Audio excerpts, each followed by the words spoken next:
શાસ્ત્રમાં શ્રી યમુનાજીનું નામ આવતું નથી.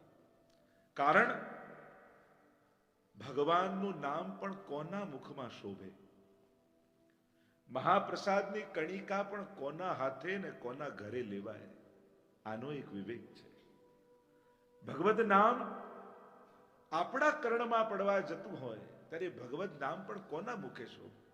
કારણ યમુનાજીના નામના શ્રોતા કોઈ વૈષ્ણવ નથી, સ્વયં ઠાકોરજી છે. क्योंकि तिनके गुण सुनन को लाल गिरिधर न पिए आए सन्मुख ताके बिराजे. કારણ કે યમુનાજીના નામના ગુણગાનના મુખ્ય શ્રોતા એ સ્વયં ઠાકોરજી છે. જ્યાં એ ગુણગાન થતા હોય ત્યાં નિશ્ચિત પ્રભુ વિરાજતા હોય છે. શ્રી યમુનાજી ના આધિ દૈવિક સ્વરૂપના દર્શન તો ઘણી બધી યમુનાજી માટેની ભાવનાઓ છે, ચર્ચાઓ છે. એમાં ભાવાત્મક પક્ષ આવે, સિદ્ધાંત પક્ષ આવે ને વ્યવહાર પક્ષ આવે. આ ત્રણેય વસ્તુ બહુ મહત્વનું છે.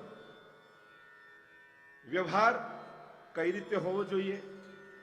જ્યારે તમે વ્રજમાં હો યમુનાજી સાથે, યા તમારા ઘરે લોટીજી રૂપે બિરાજતા હોય, યા જ્યારે યમુના પાન કરવાના હોય, દરેકનો એક પ્રકાર છે. ઠાકોરજીને ભોગ કઈ રીતે ધરાય એનો પ્રકાર છે, અને મહાપ્રસાદ કઈ રીતે લેવાય એનો વિવેક છે.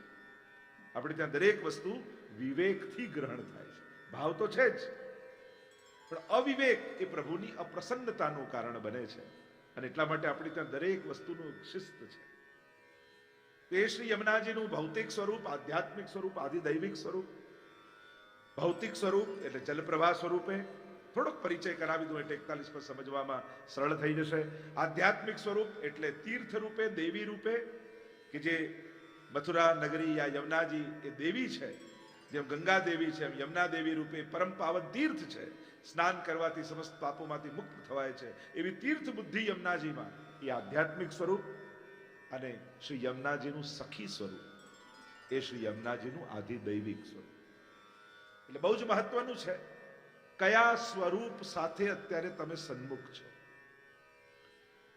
ભગવત સ્વરૂપ હોય પણ દરેકનો વ્યવહાર જુદો. ગાયમાં ભગવાનનો વાસ છે એમ આપણે કહીએ, બધા દેવતાઓનો વાસ છે એમ આપણે કહીએ, પણ એ જ ગાયને પકડીને સોનાના સિંહાસનમાં બિરાજમાન કરો ને એને તિલક કરો ને આરતી કરો ને એને માળા ધરાવો તો એ ગભરાઈ જાય, મારી જોડે કરે છે શું?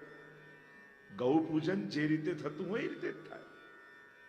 એનો વિવેક છે ને, એમાં વાસ કહેવાય ભગવાન, પણ ગાયની સેવા કરવાનો એક વિવેક છે. એને દેવતાની જેમ એ રીતે એની જોડે વ્યવહાર નથી કરાતો. યજ્ઞ ભગવત રૂપ છે પણ એનું જે રીતે આરાધન થતું એમ જ થાય. માતા પિતા ભગવાનના રૂપ છે પણ જે રીતે એમને રિસ્પેક્ટ અપાતું એ રીતે જ થાય. દરેકનો એક વિવેક છે. એમ શ્રી યમુનાજી સાથે જ્યારે આપણે આરાધન કરવા, સાધના યમુનાજીની કરવા માટે અગ્રસર થયા છે ત્યારે યમુનાજીના આરાધનનો પ્રકાર શું છે? એમ તો ગર્ગ સંહિતામાં એ 5 પ્રકારથી આરાધનનો ક્રમ કયો છે. એ શાસ્ત્ર નામ હોય, એ કવચ હોય, એ પટલ હોય, એ મંત્ર હોય, એનો આખો જે આરાધનનો પ્રકાર, જે આધ્યાત્મિક સ્વરૂપનો ક્રમ કયો છે. આધિ ભૌતિક સ્વરૂપ એટલે જલપ્રવાહ રૂપે, અને જ્યારે તમે ગ્રહણ કરો છો, એમને પાન કરો છો ત્યારે ભૌતિક સ્વરૂપનું જ કરો છો ને, કોઈ આધિ સ્વરૂપની ભાવના તો કરતા નથી. જલ સ્વરૂપનો જ પાન થાય. એટલે ત્રણેય સ્વરૂપ મહત્વના છે. આમાં કોઈને પણ નાનું નહીં ગણવું. ઘણી વાર એમ કહીએ કે આપણે આધિદૈવિક સખી સ્વરૂપ યમુનાજીનું આરાધન કરીએ, એ સ્વરૂપનું. એનો અર્થ એ નથી થતો કે આધ્યાત્મિક અને આધિ ભૌતિક સ્વરૂપ એની અવગણના થાય. આ ત્રણેય સ્વરૂપનું ગ્રહણ આપણે ત્યાં છે જ. જ્યારે પાન કરવા જઈએ, સ્નાન કરવા જઈએ ત્યારે જલમાં જ કરીએ છીએ. અને એ જલ કોઈ સાધારણ નથી, એ સાક્ષાત ભગવદ રસરૂપ છે. એની સાથે આધ્યાત્મિક સ્વરૂપ તીર્થ રૂપા યમુનાજી. જ્યારે પણ તમે ભાઈ બીજ સ્નાન કરવા જાઓ, જો 3 તિથિ બહુ મહત્વની છે યમુનાજી સંબંધમાં.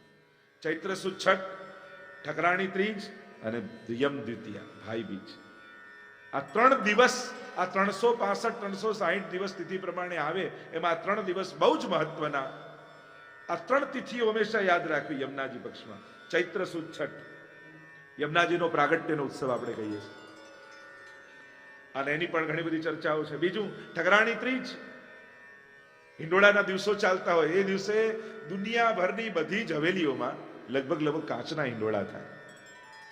કારણ કે એ કાચ જલપ્રવાહના રૂપથી, સંકેતથી, એ નિયમના હિંડોળા હોય. એટલે ઠકરાણી ત્રીજના દિવસે કાચના હિંડોળા, અને એ જ દિવસે મહાપ્રભુજીને સાક્ષાત આદિ દૈવિક સ્વરૂપનો સ્વાનુભાવ થયો. ગોવિંદ ઘાટ, ઠકરાણી ઘાટની આપણે બેઠકજીની કથામાં જોયું. સાક્ષાત યમુનાજી પ્રગટ થયા, અને ત્યાં જ સાક્ષાત ઠાકોરજી પણ પ્રગટ થયા. બંને સાક્ષાત પ્રાગટ્યનું દર્શન મહાપ્રભુજીને સ્થાન પર થયું છે. તો ઠકરાણી ત્રીજનો એ દિવસ, ત્રીજી વાર યમ દ્વિતીયા એ આધ્યાત્મિક સ્વરૂપ સાથે જોડાયેલું છે. એ દિવસે દેવી રૂપ યમુનાજી સૂર્યપુત્રી છે, અને વચન યમરાજાની આપણે કથા ખબર છે એટલે બહુ ચર્ચા નથી કરતો કે ભોજન કરવા માટે બોલાવ્યા. એટલે જ આપણે ત્યાં ભાઈ બીજના દિવસે ભાઈ ભોજન કરવા માટે આવે બહેનને ત્યાં, અને ઉપહાર રૂપે આપે. યમરાજાને ભોજન કરવા માટે બોલાવ્યા, વચન માંગવાનું કહ્યું કે આજના દિવસે જે મારી ભીતર સ્નાન કરે એને ક્યારેય યમયાતના ન ભોગવવી પડે. એવા પ્રકારનો વિવેક, યા એવા પ્રકારની કથા આપણે બધા જાણીએ છીએ, સાંભળી છે. એટલે ત્રીજો દિવસ એ મહત્વનો છે. ખાસ કરીને વૈષ્ણવોને યમુનાજી માટે વિશેષ લગાવ હોય છે. જો એ જ પ્રભુ જ્યારે માધુર્ય રૂપ ધારણ કરે ત્યારે શ્રીનાથજી બને, એ જ પ્રભુ જ્યારે સૌંદર્ય રૂપ ધારણ કરે ત્યારે શ્રી વલ્લભ બનીને સામે આવે, એ જ પ્રભુ જ્યારે ઐશ્વર્ય રૂપ ધારણ કરે ત્યારે યમુનાજી બનીને સામે આવે. એ જ રસો વૈ સહ, જે વેદમાં બ્રહ્મનું રૂપ કહ્યું છે, એ જ બ્રહ્મનું રૂપ જ્યારે આ ત્રણેય રૂપે સન્મુખ થઈને આવે છે ત્યારે એ મહાપ્રભુજી શ્રીનાથજી કે યમુનાજી રૂપે પધારે. યમનાષ્ટકમાં તો ઘણી ગહન ચર્ચાઓ, આપણે ત્યાં તો સાક્ષાત ગાયત્રી મંત્રની પણ ઉપાસનાનું કહ્યું છે. ભુવમ ભુવન પાવનીમ અધિગતા અનેક સ્વનૈ ભૂર ભુવ સ્વ, એમ કરી નાખવું. ગાયત્રી મંત્રની પણ ઉપાસના છે. હમણાં હું એમાં નથી જતો, પણ એ યમનાષ્ટકમાં આખું ગાયત્રી મંત્ર બી સમાયેલું છે. અને સવિતા છે ને, ન જાતું યમયાત ના ભવેત તે પાન, માતા છે, એની પણ આખી ગૂઢ રૂપે ઘણી બધી ચર્ચાઓ છે. યમનાષ્ટકમાં અનેક આચાર્યોએ બહુ સુંદર ટીકાઓ આપણને આપી છે. અને આવા અલૌકિક સ્વરૂપોને તો અલૌકિક દ્રષ્ટિથી જ જોવા પડે. ભૌતિક અને લૌકિક દ્રષ્ટિથી આકાર જોઈ શકાય, એની માપ, ઊંડાઈ, પહોળાઈ એ બધું માપી શકાય, પણ એના સ્વરૂપનું મહાત્મ જ્ઞાન એ તો આધ્યાત્મિક અને આધિદૈવિક બુદ્ધિથી જ થઈ શકે, એ લૌકિક દ્રષ્ટિથી ન થાય. તમે શ્રીનાથજી કેટલી હાઈટના છે, કેટલા પહોળાઈના છે, કેવા રંગના છે, કેટલું વજન છે, આ બધું જાણો, અને એ જાણવાથી ઉદ્ધાર થાય. પણ હા, એ રસો વૈસહ સ્વરૂપ છે. સ્વરૂપ જ્ઞાન કરો છો ત્યારે નિષ્ઠા દ્રઢ થાય છે, મહાત્મ જ્ઞાન જે થાય. એટલે ત્રણ જ્ઞાન બહુ જરૂરી છે: મહાત્મ જ્ઞાન, તત્વ જ્ઞાન અને સ્વરૂપ જ્ઞાન. સૌથી પહેલા મહાત્મ્ય જાણવું, પછી સ્વરૂપ જ્ઞાન થાય, અને ત્યારે એમની કૃપાથી તત્વ જ્ઞાન થાય કે આ તત્વથી શું છે. અને ત્યારે મહાત્મ જ્ઞાન પૂર્વસ્તુ સુદૃઢ સર્વતોધિક સ્નેહ ઇતિ ભક્તિ, પછી ભક્તિ બને છે. મહાત્મ જ્ઞાન વગર એ સ્વરૂપમાં ભક્તિનો ઉદય થતો નથી. આસક્તિ થઈ શકે. જો કે પહેલી જ નજરે પ્રેમ, આ આસક્તિ કહેવાય. પહેલી નજરે થયો, પછી અઠવાડિયા પછી એમ થાય કે આ તો જોવા જેવો જ નથી, એવું થાય ને. તો મૂળ વાત એ છે કે વ્યક્તિ કોઈની પ્રતીક્ષામાં કાંકરા લઈને એક એક એક એક દિવસ ગણતો હોય, પછી પરણ્યા પછી એ જ કાંકરા દાળમાં નીકળે, તો પછી શું થાય? આસક્તિ બહુ ટકતી નથી મનુષ્યને. આસક્તિ એ જ્યાં સુધી વ્યસન સુધી ન જાય ત્યાં સુધી નિષ્ઠા બને. એટલે ભક્તિને નિષ્ઠા બનાવવી બહુ જરૂરી છે. સત્સંગથી આસક્તિ પેદા થાય, પણ ગુરુ કૃપાથી એ આસક્તિ નિષ્ઠા બને છે. એટલે નિષ્ઠા બનવી, હું કોનો છું એ જ જો તમને ખબર નહીં હોય તો દોડીને જશો ક્યાં? જ્યારે જરૂર પડશે ત્યારે ક્યાં ભાગીને જશો? આપણને એટલી જાણકારી ખરી કે હું કોનો, અને જો એ જ ખ્યાલ ન હોય તો જ્યારે એની જરૂર પડશે ત્યારે ક્યાં જશો? એટલે એક દિશા બહુ જરૂરી. તો યમુનાજીના 41 પદોનો હમણાં બીજી કોઈને ચર્ચા કરતા સીધા યમુનાજીના ગુણગાન 41, મર્યાદા માર્ગમાં 40 હોય, પુષ્ટિ માર્ગમાં 41 છે. કારણ કે અહીંયા સ્વરૂપ નિષ્ઠા, સ્વરૂપ આસક્તિ, સ્વરૂપ ભક્તિ એ વિશેષ રૂપે છે. કેવલ મહાત્મ્યના ગુણગાન નથી, મહાત્માની ભક્તિ નથી, સ્વરૂપ નિષ્ઠા છે. એટલે બીજે બધે 40, અહીંયા 41 ક્રમ હોય. એ શિક્ષાપત્રો 41, આપણે આપણા 41 યમુનાજીના પદો, આપણા ખેલના દિવસો 40 અને પછી 41મો દિવસ આવે. એમ આપણે ત્યાં 41 4 અને 1 4 અને 1, એટલે કે એક ઠાકોરજી, એક યમુનાજી, એક મહાપ્રભુજી, એ જ આપણા ચારે પુરુષાર્થ રૂપ છે. ધર્મ, અર્થ, કામ અને મોક્ષ એ જ છે. ચારે વર્ણો પર કૃપા કરનારા છે, ચારે આશ્રમો ઉપર કૃપા કરનારા છે. એમ ઘણી બધી ચર્ચાઓ 41 પદની આવે છે, પણ અત્યારે જો એ કરવા જઈશું તો ઘણો સમય જશે. પણ મૂળ વાત એ છે કે આ બધું સાંભળ્યા ગાયા પછી આપણી ને પ્રભુની એક તાલી થઈ જાય, એ જ 41 છે. જ્યારે આપણી ને ઠાકોરજીની એક તાલી થઈ જાય, એક તાલી. તો યમુનાજીના એમ કહેવાય છે કે શ્રી હરિરાય મહાપ્રભુજી એમણે કૃપા કરી. 108 પદો એમ તો યમુનાજીના છે, પણ એમાંથી વિશેષ પદોને ચૂંટી એમના 108 પદોના સાર રૂપ એક સુંદર પુષ્પની માળા બનાવી. અને 41મું પદ એનો થાક કહી શકાય, મુખ્ય મણકો સુમેરુ કહી શકાય, એવા 41મું પદ રાખી અને આખી જે મણકા પદોની માળા બની, 41 પદો. અને અદ્ભુત પદો છે. અષ્ટસખાના 4 પદો આપણે ત્યાં કયા, 8 ચોક 32 થયા. હરિરાય મહાપ્રભુજીના, ગંગાબાઈના પદો, એમ કરીને 41 પદ થાય. એની ચર્ચા આ બધા જાણો છો લગભગ. 41 પદ વૈષ્ણવ યમુનાજીની જે આરાધન કરતા હોય 41 પદથી અછૂતા ન રહે. પણ મહાપ્રભુજીએ આપણને યમુનાષ્ટકમાં યમુનાજીને સમજાવ્યા કે આ છે કોણ, આ તત્વ શું છે.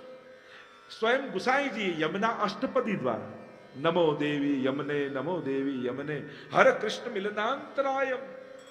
અને એ અષ્ટપદીનો તો પ્રભાવ એવો છે કે વૈષ્ણવે જ્યારે ગાયું ત્યારે સ્વયં યમુનાજી એને માર્ગ આપ્યો અને એની ટેક તૂટવા ન દીધી. એ જ રીતે શ્રી હરિરાય મહાપ્રભુજીએ યમુના વિજ્ઞપ્તિ આદિ છે અને અન્ય આપણા અષ્ટછાપ ભગવતીજનોએ અનેક પદ દ્વારા યમુનાજીનો પરિચય આપણને કરાવ્યો છે. બહુ જ મહત્વનું છે પરિચય. પરિચય પછી પરિણય થાય, પ્રેમ અને પરિણય. આમ પરિચયથી યાત્રા શરૂ થાય. આપણે બધા જ યમુનાજીને ઓળખીએ છીએ, પણ શું યમુનાજી આપણને ઓળખતા હશે? ક્યારેક હવેલીમાં ઉભા ઉભા આપણને એમ થાય, હું રોજ ઠાકોરજીને દર્શન કરવા આવું, પણ શું ઠાકોરજી મને ઓળખતા હશે ખરા? એ મને જોતા હશે? એમને મારું નામ ખબર હશે? ગોકુલનાથજીના પ્રસંગોમાં એવું આવે છે ને શ્રીનાથજી ચરિત્રમાં કે એકવાર જ્યારે બારી બંધ કરાવી દીધી ત્યાં મંદિરની બિલછુ કુંડમાં બાળકો ખેલતા, ત્યારે શ્રીનાથજી દર્શન કરતા અને ગોકુલનાથજી ત્યાંથી સેવા કરીને પધાર્યા. ત્યારે શ્રીનાથજી એક સેવકને મોકલ્યા અને કહ્યું કે શ્રી વલ્લભ કો કહો, એમનું નામ ઘરમાં શ્રી વલ્લભ કહીને બોલાવતા ગોકુલનાથજી, કે ઉनको કહો કે ખિડકી ખુલવા દો. અને પેલો સેવક દોડતો દોડતો આવ્યો અને કહ્યું કે શ્રીનાથજી બાબાએ આજ્ઞા કરી કે વલ્લભ કો કહો કે ખિડકી ખુલવા દો. શું કહ્યું શ્રીનાથજી? કે એમણે કહ્યું વલ્લભને કહો ખિડકી ખોલાય. શું કહ્યું શ્રીનાથજી બાબા? કે વલ્લભને કહો કે ખિડકી. કે આટલી વાર કેમ પૂછો છો? તો ગોકુલનાથજીએ કહ્યું, મને એટલો આનંદ થયો કે શ્રીનાથજી બાબા મારું નામ જાણે છે, મને ઓળખે છે શ્રીનાથજી બાબા. એમ ક્યાંક શ્રીનાથજી બાબા કોઈને આજ્ઞા કરે કે પેલા બેનને એમ કહેજો ને કાલે આવી માળા બનાવે, પેલા બેનને એમ કહેજો ને કાલે આ સામગ્રી લઈને આવે. એમ શ્રીનાથજીનો કોઈ સંદેશ આપણને પહોંચાડે તો કેવો આનંદ આપણને થાય કે ઠાકોરજી મને ઓળખે છે. મને તો પ્રભુનો પરિચય, પ્રભુને મારી ઓળખાણ છે. એટલે ભક્ત જીવનની સર્વોપરિતા કહેવાય. પ્રથમ પદ પ્રારંભ થયો પિય શબ્દથી. આ માર્ગ વ્રજભક્તોની ભક્તિનો માર્ગ છે, પ્રિયનો માર્ગ છે. પિય સંગ, અને પિયનો સંગ છે એટલે જ રંગ ભરી કરી કલોલે. જો પુષ્ટિ ભક્તિ એટલે સારસ્વત કલ્પના આનંદને કલયુગમાં માણવો, એનું નામ પુષ્ટિ ભક્તિ. પુષ્ટિ ભક્ત બનવા માટે, વૈષ્ણવ બનવા માટે કદાચ બહુ ન ભણી શકો ગ્રંથો, તો કેવલ કોઈ ગોપીને હૃદયમાં પધરાવી લો અને દરેક વખતે એમ વિચારવાનું કે આવા સમયે એક ગોપી શું કરે, આવા સંજોગોમાં એક ગોપી શું વિચારે, અને ગોપી બનીને જીવશો તો પુષ્ટિ માર્ગ ભણવો નહીં પડે, સહજમાં આવડી જશે. વ્રજભક્તોનો માર્ગ એ પુષ્ટિ માર્ગ છે. પિય સંગ રંગ ભરી કરી કલો. પિયનો સંગ છે એટલે રંગ. કારણ કે બહુ જ મહત્વનું છે કોના સંગમાં છો. લૌકિક વ્યક્તિના સંગમાં રહેશો તો લૌકિક જ વિચાર આવશે. જો આપણે ખરી ઘણીવાર સંગમાં તમે કોઈ પોલિટિક્સમાં હોય તો એની પાસે બેસો તો તમને એમ લાગે બધે પોલિટિક્સ જ છે. તમે કોઈ શેર માર્કેટ વાળાની બાજુમાં બેસો ને એની જોડે એ ચર્ચા, તમને લાગે કે પૈસો હોય તો અહીંયા જ છે, આપણે ચાલુ કરી દઈએ એમ થઈએ. તમે કોઈ ડોક્ટર પાસે જઈને વાત કરવા લાગો તો બીમારીઓની, એમ લાગે કે બધા બીમાર જ છે. જ્યાં જેની પાસે બેસો છો અને જેની ચર્ચા કાઢો છો એનો વિચાર આપણી અંદર આવે છે. એટલે બહુ જ મહત્વનું છે સંગ. સંગ એ આપણી જાતને ઘાટ આપે છે. જો આપણો ભાવ એ જલ જેવો છે અને સંગ એ પાત્ર જેવું છે. પાણીને જે પાત્રમાં લો ને એવો આકાર એનો બની જાય. એમ જેવા સંગના પાત્રમાં તમારા ભાવને મૂકશો, તમારા ભાવનો એવો ઘાટ બની જશે. કોઈ બહુ લૌકિક આસક્તિ વાળાના સંગમાં રહેશો તો એ તમને પણ લૌકિક આસક્તિ કરાવી દેશે. અને કોઈ ભગવદી અને અનાસક્તના સંગમાં રહેશો ને તો એ તમારો ભગવાન પર વિશ્વાસ વધારી દેશે. એટલે સંગ એનો કરવો જે ભગવાન પર વિશ્વાસ વધારે. શંકા નાખે એના સંગથી દૂર રહે. પિય સંગ. જો ત્રણ વસ્તુ બહુ મહત્વના શબ્દો પુષ્ટિ માર્ગમાં આવે છે. એક સંગ, બીજો પ્રસંગ અને ત્રીજો ઉત્સંગ. સંગ, બીજો પ્રસંગ. જો આપણે ત્યાં વાર્તા સાહિત્ય પણ તમે જુઓ ને તો પૂર્વજન્મની કથા, પ્રસંગ એક, વાર્તા એક શરૂ ક્યાંથી થાય? જ્યારે મહાપ્રભુજીને મળવાના હોય, મહાપ્રભુ સાથે મુલાકાત થાય ત્યારે વાર્તા એક પ્રસંગ શરૂ થાય. એટલે જ આપણે ત્યાં વાર્તાને પણ આપણે શું કહીએ છીએ? પ્રસંગ પહેલો, પ્રસંગ બીજો, એમ પ્રસંગ શબ્દ આવે. બાકી પ્રસંગ શબ્દ બીજે ક્યાંય વપરાય ને. અને વલ્લભ જીવનમાં પ્રવેશે એ જ વલ્લભીઓનો સૌથી મોટો પ્રસંગ છે. એટલે હું તો હંમેશા કહું, દરેક વારને તહેવાર બનાવવો હોય તો ઠાકોરજીને ઘરે પધરાવી લેવાય, તો આપણો દરેક વાર તહેવાર થઈ જાય. નહીં તો પછી વાર ગણતા વારો નીકળી જાય. મહત્વનું એ જ છે કે આ વારને તહેવાર બનાવવો છે. અને ત્રીજો શબ્દ છે ઉત્સંગ. ઉત્સંગ એટલે ખોળો. આપણે ત્યાં સેવની આપણે ઠાકોરજી કોણ? તો કે યશોદોત્સંગ લાલિત. યશોદા ઉત્સંગ લાલિત. યશોદાજીની ગોદમાં ખેલતા પ્રભુ એ આપણા આરાધ્ય છે. મહત્વની છે ગોદ. આપણા લાલનને તો ગોદ બેઠે ગોપાલ કહત વ્રજરાજ. આપણે ત્યાં ગોદનું મહત્વ, સિંહાસન પર બહુ કીર્તનો નથી લખાયા, પણ ગોદની વિશેષ મહાત્મ્ય આપણે ત્યાં છે. આપણે ત્યાં તો આપણા યશોદાજીની ગોદમાં ખેલતા લાલન એ જ આપણા આરાધ્ય છે. એટલે આ ત્રણ શબ્દો મહત્વના. શરૂઆત જ પિય શબ્દથી થઈ. અહીંયા પતિ નથી, અહીંયા પ્રિયતમ છે. બે જણા જતા હોય તો કેમ ખબર પડે કે આ પતિ પત્ની છે કે પ્રિયા પ્રિયતમ છે? તો કે ભાઈ આગળ આગળ ચાલતા હોય, બહેન પાછળ પાછળ આવતા હોય તો સમજી લેવું પતિ પત્ની છે. અને બહેન આગળ આગળ જતા હોય, ભાઈ પાછળ પાછળ ચાલતા હોય તો સમજી લેવું. અહીંયા તો પિય સંગ રંગ ભરી કરી કલો. પિયની સંગમાં છે, સંગમાં છે, સાથે છે, પણ પિય છે. એટલે અહીંયા એટલે જ કહ્યું ને કે નાથ ડોલે સદા બ્રજનાથ ઇન સંગ ડોલે. પ્રેમ કે ફંદ તે ગહીજુ રાખે તુમ જા પઠાવત તહાં બધાવત. પ્રેમના ફંદથી ઠાકોરજીને શ્રી યમુનાજીએ ગહી રાખ્યા છે, પકડી રાખ્યા છે. અને એવા પકડીને રાખ્યા છે કે જ્યાં યમુનાજી કે પ્રભુ આજે આના ઘરે જવાનું છે, ઠાકોરજી દોડતા ત્યાં, પ્રભુ આજે આના પર કૃપા કરવાની છે. એટલે જ્યારે આપણી ભક્તિમાં યમુનાજીની કાની ભળી જાય છે ત્યારે ભક્તિ ફલાત્મક થઈ જાય છે, પ્રભુ જીવને વશ થઈ જાય છે. કારણ જા મુખતે શ્રી યમને यह नाम આવે, તા પર કૃપા કરે શ્રી વલ્લભ પ્રભુ और सोई श्री यमुना जी को भेद पावे. અને યમુનાજીનો ભેદ, યમુનાજીના સ્વરૂપને, સામર્થ્યને, સ્વભાવને, લીલાને સમજવા એ કૃપા વગર સંભવ નથી. અલૌકિક તત્વોની જોડે આત્મસાત કરવો, એને હૃદયમાં સ્થાપિત કરવા એ એમની કૃપા વગર સંભવ નથી. તો પિય સંગ, પિય છે.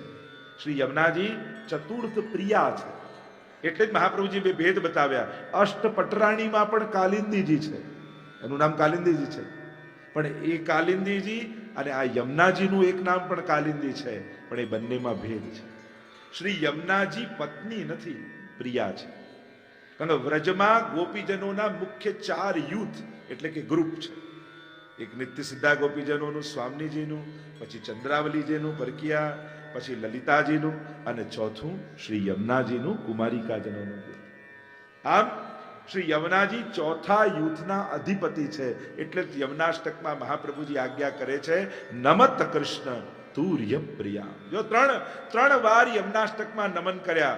નમામિ યમનામહમ સકલ સિદ્ધિ હેતુમ બધા નમત કૃષ્ણ તુર્ય પ્રિયા. નથી જો નમોસ્તુ યમુને સદા તવ ચરિત્રમત્યદ્ભુતમ. 3 વાર નમન છે.